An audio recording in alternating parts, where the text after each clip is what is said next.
es zuzufühlen, wie es sich anfühlt, wenn die Schatten unten sind. Wie gefährlich es sich anfühlt.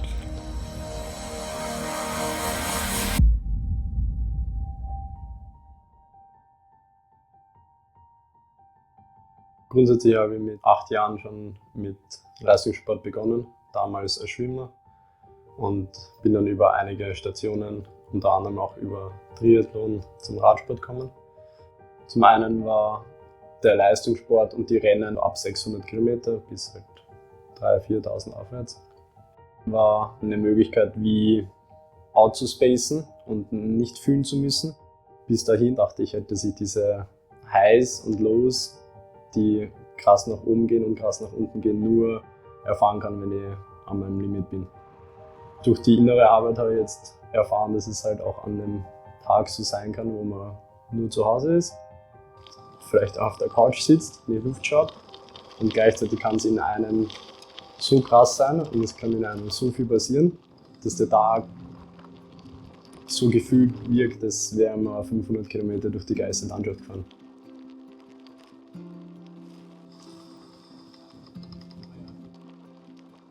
Das Ziel war, so das maximal Mögliche von mir selbst zu öffnen, und in irgendeiner Weise wusste ich, hat es mit Liebe zu tun.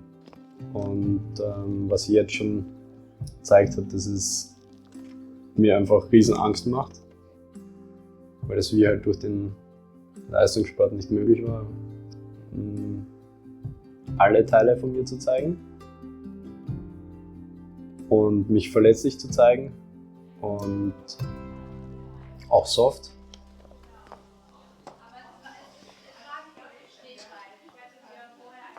Wir gehen heute wieder über den verbundenen Atem in einen Halbtrance-Zustand und dann in deine Seelenbilder, welche uns Zugriff auf dein Unterbewusstsein ermöglichen.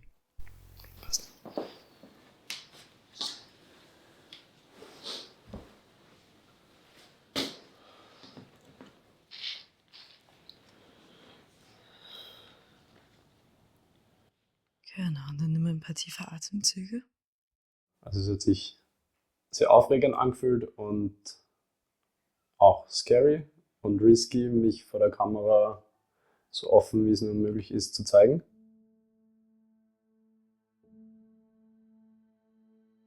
Und lass dich reinsinken in den Teil, der so dringend versteckt werden muss und der sich so wackelig anfühlt in dir. Und atme tief rein, ja.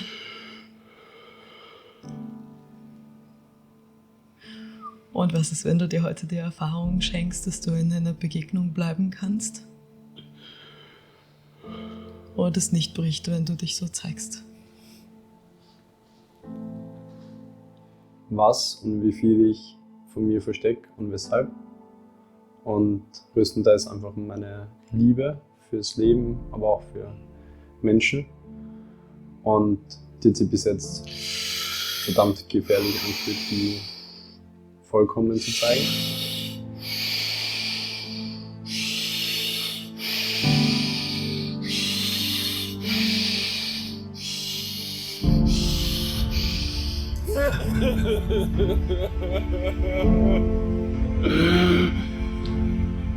Die heutige Session war beim Atmen schon sehr intensiv, weil so ein Teil von mir keine Lust aufs Leben hat.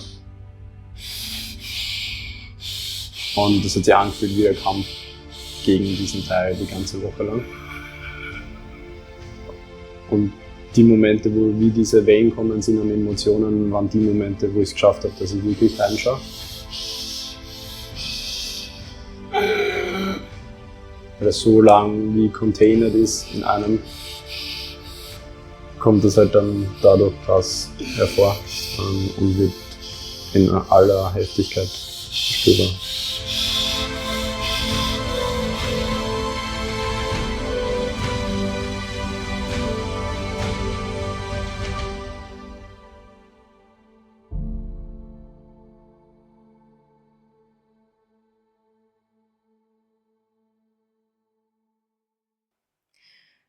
Dann geh zurück durch Raum und Zeit, in die unbewussten Bilder deiner Seele, in ein ganz konkretes, früheres Leben, wo es um Verrat und um die Liebe geht.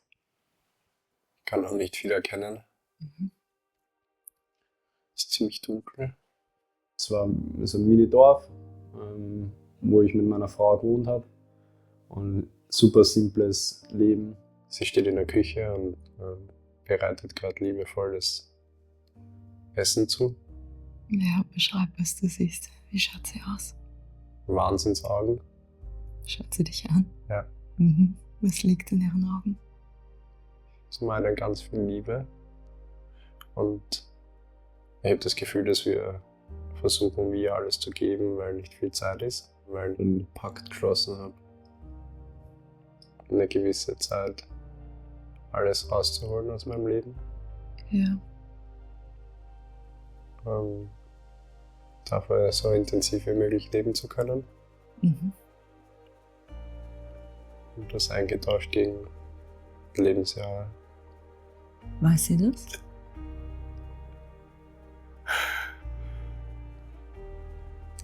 Ja.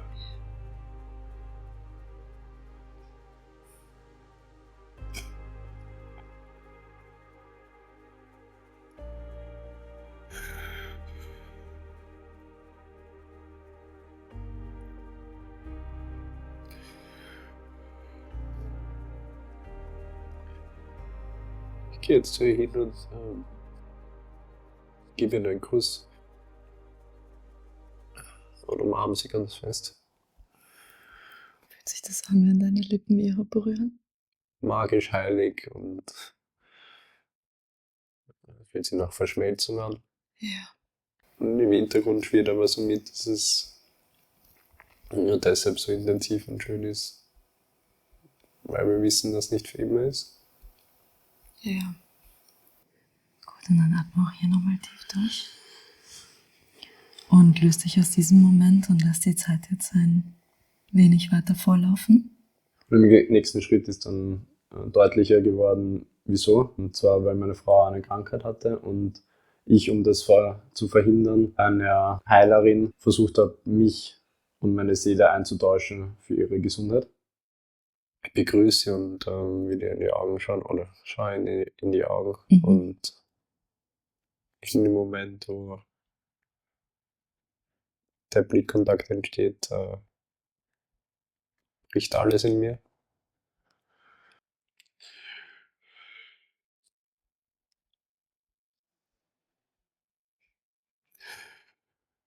Weil mir bewusst wird, dass sie das eigentlich gar nicht wollte und dass ich super egoistisch gehandelt habe. Es liegt in ihrem Blick, wenn sie dich so anschaut. Sie ist ziemlich enttäuscht.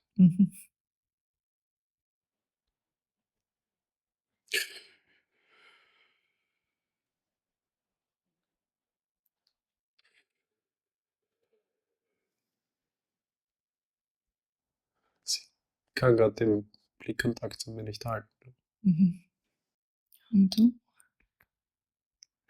Bleibt am Boden sitzen. Fühlt sich an wie ein freier Fall.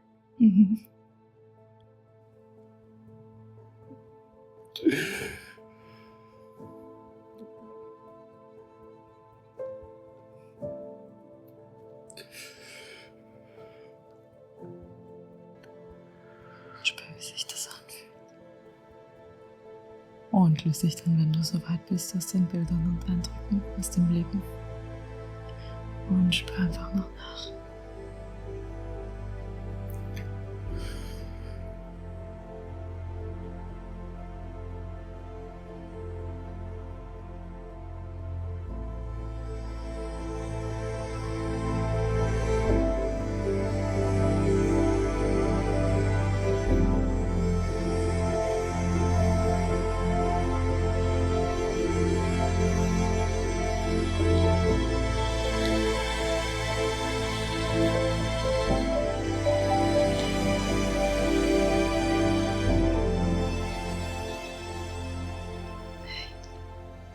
Das mich sehr berührt heute, Jan, weil eigentlich hast du wie die Essenz all dessen rausgearbeitet, was uns allen in der Liebe, in der Begegnung, in der Verbindung begegnet, wo wir wie Masken und Sicherungsmuster drüber legen, in diesem verzweifelten Versuch, die Liebe zu sichern. Und wir scheitern fulminant, weil es nicht möglich ist. Und wir verschenken unser Leben, wenn wir das tun. Wir verschenken die Verbindung, wenn wir das tun. Und es ist schlicht und einfach nicht sicher zu lieben. Es gibt keine Garantie.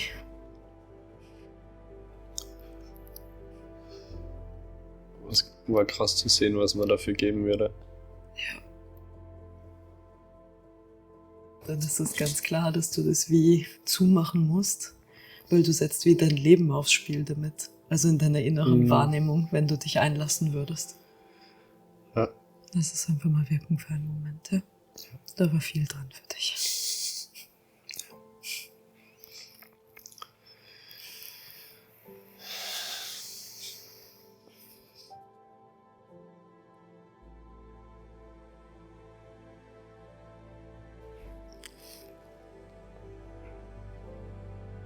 Und lass es zuzufühlen, wie es sich anfühlt, wenn die Schatten unten sind. Wie gefährlich es sich anfühlt.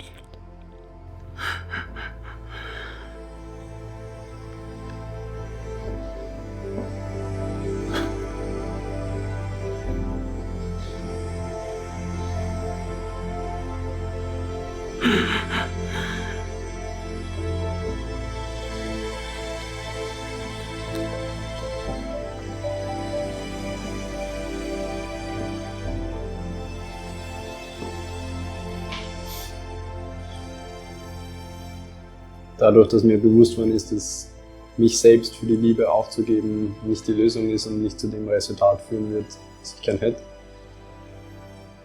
kann ich daran arbeiten und es abstellen und mir halt ins Bewusstsein holen, dass es die Liebe zu mir selber braucht, in erster Linie, um halt in zweiter Linie die Liebe mit einer Partnerin oder einem Partner zu öffnen, die ich immer wünsche.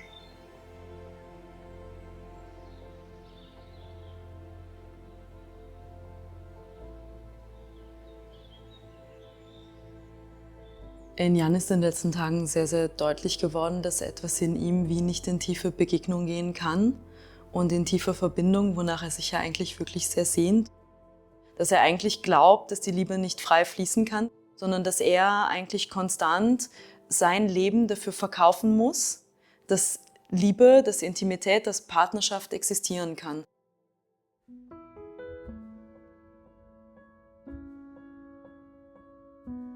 Im Prinzip gibt es ja in jedem Menschen von uns eine tiefere Gefühlswelt und eine tiefere Liebesfrequenz, die ganz oft einfach nach unten gedrückt wird, weil es uns wie zu viel erscheint und falsch erscheint. Und dann befinden wir uns in einem Leben, wo wir stetig auf der Suche danach sind, diese Intensität, dieses Pulsieren im Körper, wie zu rekreieren. Weil de facto ist es ja so, und das kennen viele von uns aus so einem Hauch von einem Moment, wenn wir einem Menschen wirklich sehr nahe kommen oder uns selbst sehr nahe kommen, dann fühlt sich das wirklich sehr pulsierend in uns an. Das ist ein Moment, wo das Herz wie höher schlägt, wo wir Kribbeln in den Fingern fühlen, unter der Haut etwas fühlen und alles in uns ist wie aufgeladen. Also das ist wie Strom, der dann hochfährt. Und diese Intensität versuchen wir sehr verzweifelt irgendwo wiederzufinden. Und ich versuche über die Perfektion im Sport, über die Perfektion in der Leistung, das zu rekreieren, wonach ich mich eigentlich so in der Tiefe sehne. Und gleichzeitig, das hält vielleicht eine Stunde, 2, wenn ich Glück habe, einen Tag oder 2. Und dann muss ich es wie rekreieren, die ganze Zeit. Also wir können die Liebe in unserem Leben eigentlich nur so öffnen, diese Nähe zu uns selbst und den Status dieser, ja ich will fast sagen, Intensität, die dann in uns pulsiert, indem wir uns anschauen, was uns davon trennt. Und das Einzige, was uns davon trennt, sind Erfahrungen, die wir gemacht haben, die uns gelehrt haben, es ist gefährlich. Ich habe mich selbst zurückführen lassen in dieser Woche und ich habe mit Jan da wie eine Parallele. Bei uns zu Hause war sehr viel los und mein Papa ist mir eigentlich da wie ein Ebenbild gewesen. Er hat sehr viel gefühlt und er hat es nicht halten können. Da war viel Gewalt und viel Geschrei und viel Wut ständig da. Und etwas in mir hat wie sehr tief verstanden, dass all das nicht sein darf, dass das sehr gefährlich ist und dass es wie runtergefahren gehört. Und mit diesem Thema bin ich heute in die Session, weil ich gefühlt habe, dass etwas in mir immer noch wie drauf wartet, dass egal wie nah ich jemandem komme, dass der Punkt kommt, wo mein Gegenüber mir eigentlich sagt, hey Anja, du bist zu viel. Und indem ich das vor der Gruppe tue ich das nicht nur für mich und löse nicht nur diese Hierarchie auf, mit der ich nicht arbeiten möchte, sondern stelle den Menschen eigentlich wie zur Verfügung, dass es für uns alle auf einer gewissen Ebene gleich läuft.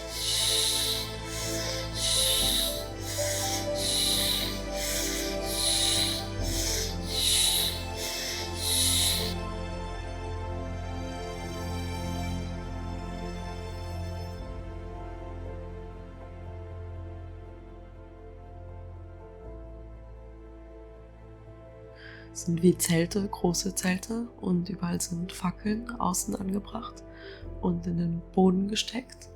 Es hat etwas sehr Mystisches und Schönes. Ich liebe es eigentlich sehr. In der Dunkelheit, die Lichter, wie sie miteinander spielen. Also in den Bildern heute hat sich ja eigentlich gezeigt, dass ich aus einem Grundzustand, dass ich fühle mich anders, in dieses Zelt hinein bin und da eigentlich in einer Situation gelandet bin, wo man eigentlich schon sehr schön sehen kann, wie diese Arbeit funktioniert. Und links steht, also ist ein Raum mit vielen Gläsern und Substanzen. Mittig ist, ich kann es nicht so gut greifen, was mittig ist. Und ich habe den linken Teil sehr gut sehen können, weil es für mich sehr komfortabel war, den rechten Teil gut sehen können, weil ich auch darauf Zugriff hatte, und der mittlere war dunkel. Schau mal genau hin. Da sitzen Menschen, Männer, im Kreis. Sie sind still. Kannst du sie erkennen? Und das ist eigentlich das, was in der Arbeit ganz essentiell ist, weil wir wollen dem begegnen, was wie in uns blind läuft in unserem Unterbewusstsein.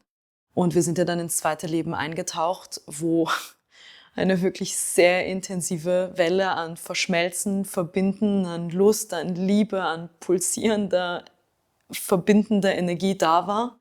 Und ich habe mich unfassbar gefangen gefühlt darin. Und er hält mein Brustbein und ich fühle mich so verschmolzen und verbunden und es geht so tief.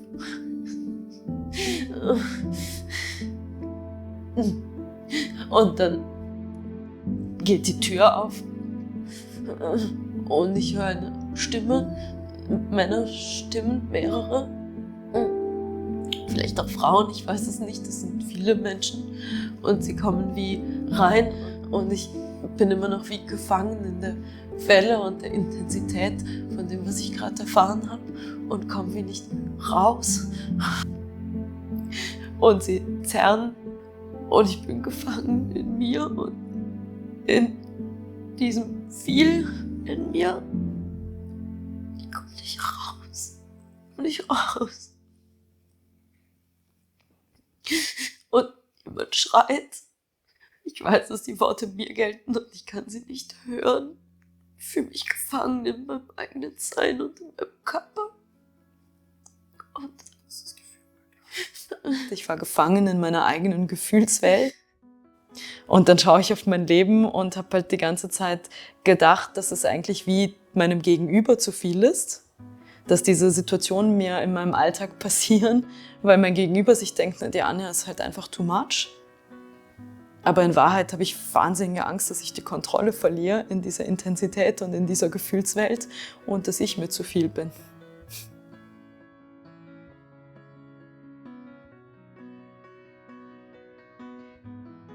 Und das liebe ich unfassbar an dieser Arbeit, weil es uns so viel Informationen über uns gibt, wo wir uns das Leben völlig unbewusst zerstören, nachdem wir uns so sehnen. Weil es liegt nie am anderen. Es liegt nie an der Welt da draußen. Es ist immer ein unbewusster Mechanismus in uns, der in irgendeiner Form etwas Dauer rekreiert, weil wir etwas vermeiden wollen. Und in meinem Fall will ich vermeiden, dass ich so tief in diese Intensität in mir eintauche und mich verliere. Durch die Reinkarnationstherapie, dadurch, dass ich wie den Chapter Leistungssport die vielen Jahre abschließen konnte und wie ich meine Learnings daraus ziehen konnte. Genieße es einfach, draußen in der Natur zu sein, mich zu bewegen. Der Druck und das Müssen ist völlig weg. Also im Leben ist ja eigentlich nur eines sicher. Sicher ist, dass wir sterben. Und trotzdem verbringen wir ein Leben damit, danach zu streben, alles Mögliche zu sichern. Aber am Ende des Lebens, wenn wir in unserem Sterbebett liegen, egal ob das morgen ist oder in 30 Jahren, werde ich nicht zurückschauen und mich daran erinnern, was ich alles gesichert habe und ob das gut geklappt hat für mich. Ich werde hinspüren, ob ich mein Leben gelebt habe, ob ich mich eingelassen habe, ob ich das Risiko vielleicht in manchen Momenten eingegangen bin, mich auf die Liebe, auf die Begegnung, auf das Abenteuer, auf die Mission, was auch immer dann da in dir schwingt, einzulassen. Ich habe Lust, da zu liegen und mir zu denken, geil. Geil, dass ich es gewagt habe.